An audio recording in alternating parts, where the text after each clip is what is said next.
ये आवाज रिबॉन के अंदर अक्सर आती है, टक टक टक की, बेल्ट वाली साइड से। इनका ये एडजस्टर बहुत ज्यादा खराब होता है। कल की डेट में भी रिबॉन आई, उसका भी एडजस्टर खराब था। आज भी एक रिबॉन ये देखे खोली है, इसके पीछे भी गाड़ी रिबॉन है, उसका भी इंजन खोला है, ओवरऑल कर रहे हैं। और ये जो है इस गाड़ी का भी हमने एडजस्टर भी नया डाला है और जनरल ट्यूनिंग कर रहे हैं। इंजन की हालत जो है ये गंदा बहुत ज्यादा था, यहाँ से लीकेज हो रहा था, टेपर कवर जैन और टिक्की वगैरह।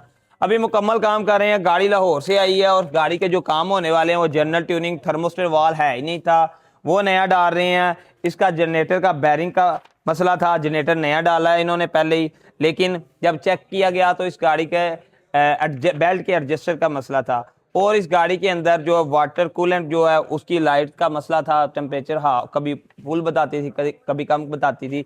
तो अभी ये भी मसला हल हो गया। रेडिएटर खोल के हमने साफ होने के लिए दे दिया है। अगर आपकी गाड़ी के अंदर मसला है तो आप अल श्रीफ ऑटो के दिए गए नंबर पर रब्ता करके अपनी गाड़ी का काम करवा सकते हैं। Al Shareef auto care, EF election and car. अल्लाह हाफिज़।